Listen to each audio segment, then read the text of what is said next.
هذا اللقاء الخاص مع رئيس بعثة الأمم المتحدة في السودان يونيتامس السيد فولكر بيرتس، الذي ظل شاهدا على كثير من المنعطفات السياسية وفاعلا في الأزمة السودانية الأخيرة. مرحبا بك سيد فولكر بيرتس على العربية والحدث. أهلا وسهلا، أنا سعيد جدا بهذا اللقاء معك. دعنا نبدأ بتقييمك للاتفاق السياسي الموقع بين رئيس الوزراء عبد الله حمدوك ورئيس المجلس السيادي عبد الفتاح البرهان. This agreement of 21 November, it is a compromise, a classical compromise where we have no winner, probably only have losers after this month of crisis in Sudan. I know that a lot of people do reject it, and I do know that even those who have signed it are not happy with all the details and are not happy with the agreement.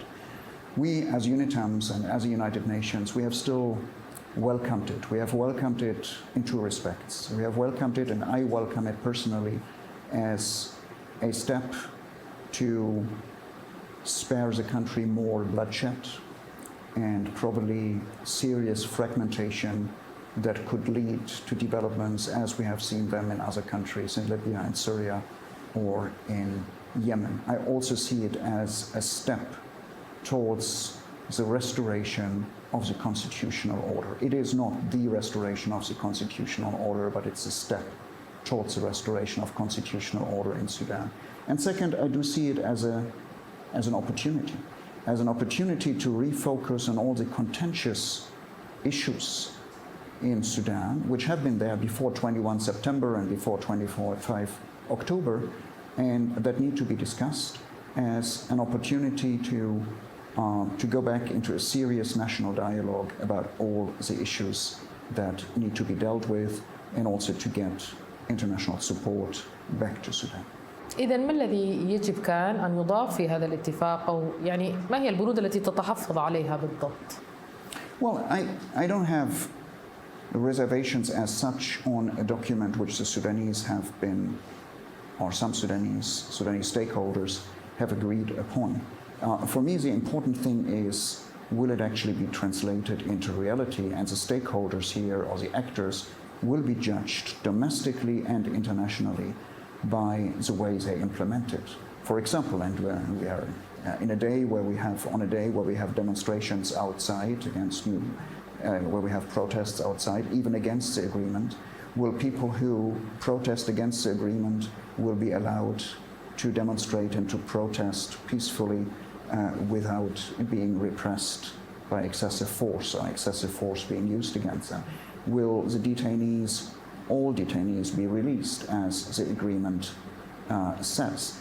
I mean, these are clear measures inside the agreement, and I think everybody who is going to judge on the agreement will in the first place judge on the implementation of the agreement. Will the Prime Minister be free to form his government? It's a very decisive question, or will we have interventions here from other sides? So it's not so much of having another line in the agreement as rather the question, will it be implemented? فيما يتعلق بالنقطة التي أثرتها حول العنف في التظاهرات، الشرطة السودانية عادة ما تقول بعد انتهاء المظاهرات أنها لم تقم بممارسة أي نوع من أنواع العنف أو تطلق الرصاص الحي. Well, we have seen different explanations that weren't really convincing over the last couple of weeks. We know that demonstrations sometimes go wrong, and the control of demonstrations go wrong, and we have had that before. We have had tear gas used excessively, perhaps, or even in a way which the police thought was the right thing. People have been hit by tear gas canisters, but we have had it for the first time, and I very much hope for the last time in Sudan since the transition began, that live ammunition has been used against protesters on a large scale. After one of these protests, we had 100 people injured. We had about 15 killed at that day, and 100 people being injured by bullets. This is not a civilized way to protect your own citizens. It's not a civilized way of riot control, even if some protesters probably have been pushing against the police, or even if some protesters, I don't know whether that happened, have used Molotov cocktails. You don't use live ammunition on a large scale to control a demonstration. كنت فاعلا أيضا في الأزمة الأخيرة بين البرهان وحمدوك، كنت تحمل مبادرة، هل يمكن أن تحدثنا عن هذه المبادرة أو ما هو تجاوب الأطراف حولها؟ Well, what I did from the beginning, from actually before 25 October, we knew there was a crisis. So I've been shuttling between civilian leaders and military leaders and civil society leaders and the FFC and others, even before 25 October. It was even more important after 25 October to shuttle between the different leaders, to listen to them, to find out what the problems are, to develop ideas on that level. I don't call it mediation, but we did then end up in facilitating mediations. One of the first questions I asked both General Burhan and Prime Minister Hamdok after 25 October was, would you accept that a wise persons committee be established, and we can help in establishing it in order to sort out the questions, the problems? And they both agreed very, very quickly. And then, of course, there was not just one committee of wise persons. There were a couple of mediation initiatives. We tried to coordinate with them, not coordinate them, but coordinate with them in order to have good ideas come on the table and probably get traction. And we also, of course, coordinated with the regional and international community and with regional and international mediators or interlocutors who came into the country. So we stayed in contact with both the civilian and the military leadership over all these 4 weeks. But the agreement that was in the end signed upon by General Burhan and Prime Minister Hamdok, that was a totally Sudanese agreement. We didn't draft it, nor did we give any detailed advice on the draft. قلت إن هناك كانت مؤشرات لأزمة بين المكون العسكري والمدني. دعنا نتحدث، يعني ما هو تقييمك؟ أين الأخطاء لأي جانب؟ خاصة أن البعض يرى ربما أنك منحاز أكثر للجانب المدني. I don't know whether I'm biased to the one side or the other, but I guess both sides sometimes think that I'm biased towards the other side. And if you read comments upon my activity in the social media, I now get a lot of fire from different sides. Those who I think are closer to the military side and say whenever I speak about human rights in this country that this is an unwelcome intervention or interference with domestic affairs, and those who are closer to the FFC or to the resistance committees who say I should not have welcomed the agreement between General Burhan and Hamdok. So I think it's a natural position of a United Nations representative of the Secretary General to listen to all sides and also get fire from all sides if one tries to maintain non-partisanship here. We are biased, if you so wish. We are biased to our own principles and values. That is human rights, front up, human rights first, rule of law, accountability. And we are biased, if you want to use this word, to the agreements which the Sudanese themselves have agreed upon in the past, which is a constitutional declaration and the Juba Peace Agreement. We are here to help implement that. Do I have good relations to the military? Yes, I have. Were there people who were critical of Yunitam's coming in the military or outside of the military? Definitely. We think that we have done a lot of work in order to convince both the military and the civilian side that we are here for all of the Sudan. Maybe we haven't convinced everybody, but I hope we have convinced some. بعد أحداث 25 من أكتوبر، هل تعرضت للضغوط من جهات مدنية لمثلا فرض أي عقوبات على أفراد أو على السودان؟ هل تعرضت لمثل هذه الضغوط؟ Oh yes, there is a lot of demands or suggestions, particularly through the social media, which are saying, Volker, what are you doing? You are just talking. Now you should come and you should impose sanctions on individuals in Sudan, or you should go to Chapter 7. Unfortunately, behind these demands, there is a lot of misunderstanding about what the United Nations and what a United Nations political mission in Sudan can do. for beginners, I would say we have a mandate which comes from the Security Council, and we are working on the basis of this mandate. That's originally Security Council Resolution 2524 of 2020. And this is a Chapter 6 mandate. And of course, I, as the Special Representative of the Secretary General and as the head of Yunitams, I cannot change my own mandate. That's the Security Council that can change the mandate. The same goes for sanctions. Individual nation states can impose sanctions, and they do so. And the Security Council, if it is united, can impose sanctions. But a representative of the Secretary General or a mission in Sudan cannot. We can still do something. But basically what we do is through our words, be that advice, be that advocacy, be that suggestions and ideas. هل يوجد دعم لوجستي يمكن أن يقدم للسودان؟ Oh, there is a lot of technical support, a lot of technical or logistical support, but that comes to 99% through the UN country team, through the agencies and funds and programs of the United Nations that are working here. UNDP, UNICEF, World Health Organization, and many others.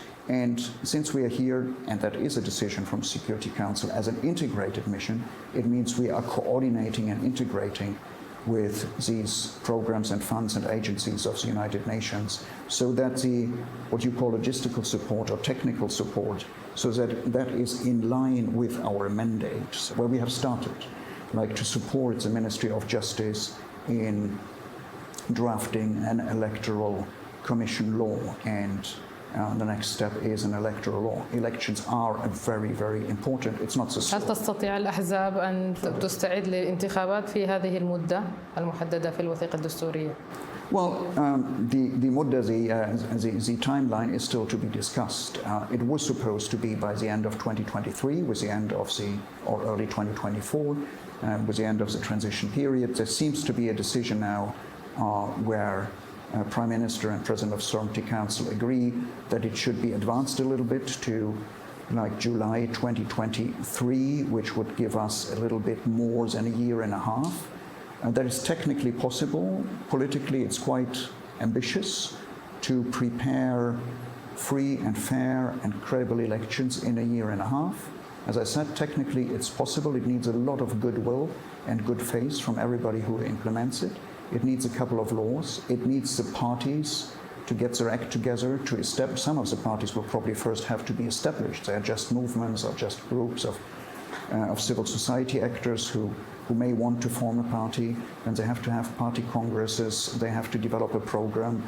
They have to put up candidates. Candidates have to be trained, something which the UN is quite good at, training particularly young people, women who want to stand for elections. So technically a year and a half. Possible. Politically, it needs a lot of energy and a lot of goodwill and good faith. لماذا لا نرى ربما أيضا فاعلية لليونيتامس في جلب دعم لاتفاقية جوبا لإقناع عبد الواحد وإقناع عبد العزيز الحلو للانضمام للسلام؟ Well, maybe you don't see it, but it doesn't mean that it doesn't exist. We have been, as I said, very active together with the South Sudanese mediator in the negotiations in Juba this summer between Abdulaziz al-Hilo and the government. Now we know it got stuck, and it partly got stuck because, let me say, lack of trust. And I think the trust issue has become even more difficult after the events of the last month. The same goes for Abdul Wahid al-Noor. He was not prepared to join the negotiation process in summer. He had his own positions, his own arguments, which I'm not supposed to discuss. He can do that better than I do. And I'm not sure it will be easier now. We need a couple of confidence-building measures, and we can have them. We can have them in Darfur today. I mean, we are seeing that people are being killed every day in Darfur. If you want to start building confidence, we have to implement the security arrangements under the Juba Peace Agreement. بمناسبة العنف في دارفور، هناك أعمال عنف الآن في جبل مون بغرب دارفور. Now, it is sometimes, I mean, we have been so focused on the events in Khartoum that we we, meaning the international community, but I would also say with due respect, parts of the Sudanese community, have not been paying attention to what has happened in Darfur in the last 4 weeks in terms of politicized intercommunal conflicts. I mean, they are intercommunal, some people call them tribal, but they always have a political dimension, and they have a strong dimension of pure criminality. Criminals trying to exploit the situation, the weakness of the law enforcement agencies in Darfur, probably also that many of the actors who should provide security in Darfur were actually engaged and occupied here in Khartoum. So if we want to build confidence, to take it back and link it to your first question, what about Abdul Wahid al-Noor coming into peace negotiations, or Abdulaziz al-Hello resuming them? It needs confidence to be built in this country so that even actors who we want to get in, who haven't signed up to the Juba Peace Agreement, see that the Juba Peace Agreement at least is implemented in full. تتحدثون دائما سيد فولكر عن ضرورة بناء جيش واحد. أليس هناك جيش واحد في السودان؟ Well, there is more than one army. I mean, we have the Sudanese Armed Forces, which is a regular army. But we also have, well, I sometimes lose count, 4, 5, 6, 7 different other armed organizations or armies, as I sometimes say. And if you have 3, 4, 5, 6, 7 armies in a country, it's impossible to provide stability. ألا يمكن أن تكون هذه عملية دمج الحركات المسلحة في الجيش، لكن الحديث عن بناء الجيش ألا يعد مجافي ربما للحقيقة؟ Look, I think the SAF, the Sudanese Armed Forces themselves, know that you have to have one regular armed forces under one command. And how do you build it? Yes, you can integrate the groups of the armed struggle in one way or other. There's a lot of negotiations to be had, and there have to be changes in the structures, not only of the SAF, but certainly of the armed groups. You have to have a discussion about that, and we call it security sector reform or military reform. That's not to weaken the armed forces, it's actually to strengthen the armed forces, make them responsible, coordinate with the civilians about what do you need an army for. I mean, do you need 5, 6, 7 armed groups with their own weapons, their own cars, their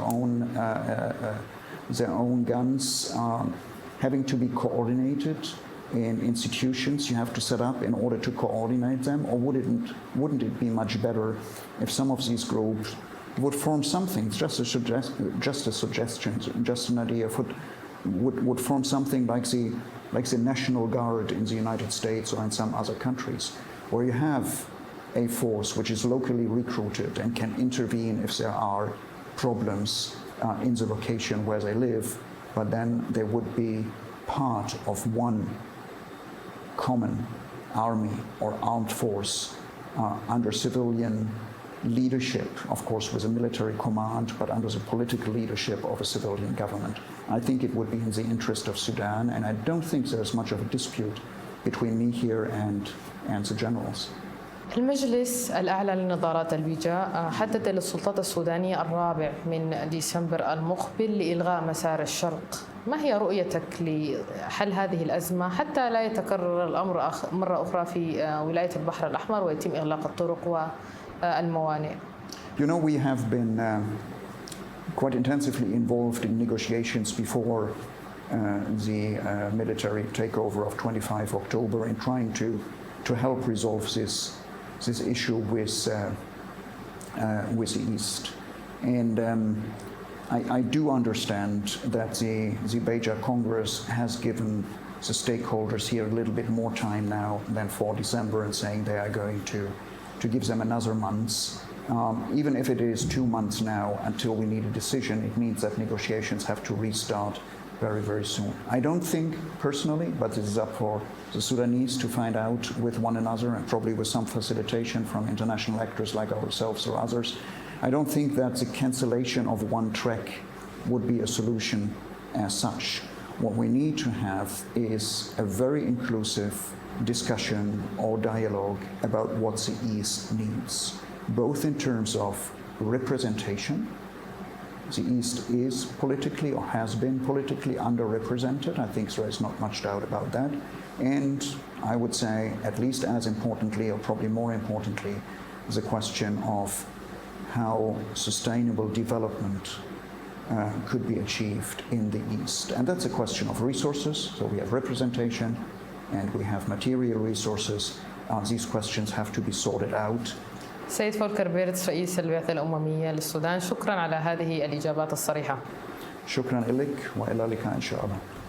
المشاهدون الأعزاء، شكرا لكم وإلى اللقاء.